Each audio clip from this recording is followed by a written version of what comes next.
Hello, my name is Maya Shiplick, and this is a video review / presentation on Walk to Moons by Sharon Creech, in fulfillment of a course requirement for English Literature 209.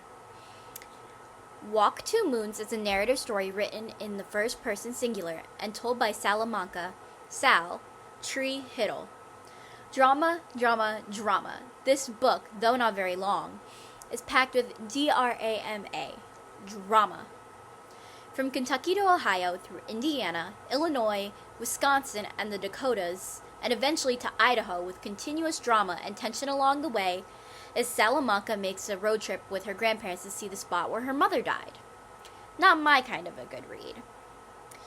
In the telling of the story of Salamanca's friend Phoebe Winterbottom, during the week-long car trip, we also hear the story of Salamanca's life. It's a story in a story within a story. Essentially, Salamanca tells her grandparents on this long road trip to Idaho about the experiences she has had with Phoebe and the drama that plays out within Phoebe's family. That story, like the road trip itself with Gramps behind the wheel of their car, goes through twists, turns, hidden unknowns, and mysterious encounters.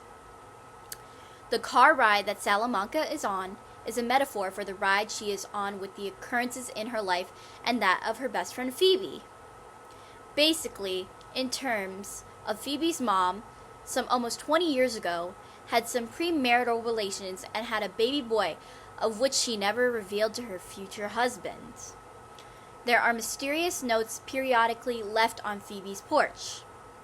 Phoebe's mom becomes more and more distraught over something every time one of these notes appears.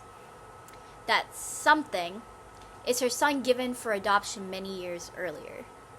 As Salamanca's story, her mom set off on a journey to search for meaning in her life. However, she is killed in a bus accident in Idaho. Phoebe's mom, after disappearing for a few days, comes back with the confession of her son given up for adoption and her desire to find him and see him for who he really is, her son. Salamanca's mom never comes back, though. Salamanca learns the lesson that one doesn't really know what makes a person do what they do, leave the family to find themselves, until one walks 2 moons in another person's moccasins. I almost put the book down and wanted to throw it into the garbage at chapter 23, The Badlands.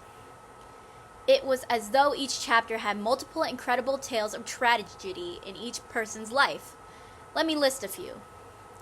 Mrs. Cadaver, a neighbor woman who is friends with Salamanca's father, and given her last name was labeled as a crazed murderer, with Salamanca and Phoebe's English teacher, a regular visitor to Mrs. Cadaver, as an accomplice.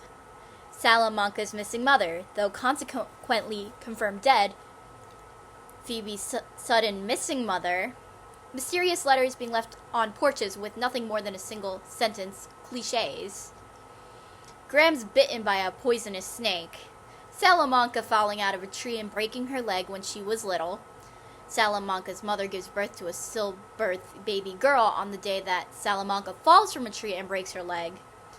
Then Salamanca's mother has a hysterectomy also that day after the stillbirth.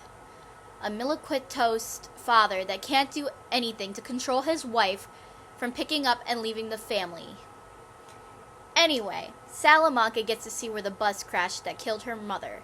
Unfortunately, her grandmother dies along the way and discovered that Mrs. Cadaver, the neighbor and someone with whom Salamanca's father visited with regularly, was on the bus that crashed and that killed her mom. Her father found comfort in hearing the story of the last hours that Mrs. Cadaver spent talking to Salamanca's mother on that bus journey. This is an award-winning book. Really? With award-winning books like this, I think I'll stick with my occasional Mad magazine for good reads. I can't imagine having a high school assignment to read this book. For me, it's just not good, and though in the category of realistic fiction, it is way, way, way more fiction than realistic. And the end all ends well for both Phoebe and Salamanca, thankfully. So in conclusion, Huzzah, huzzah.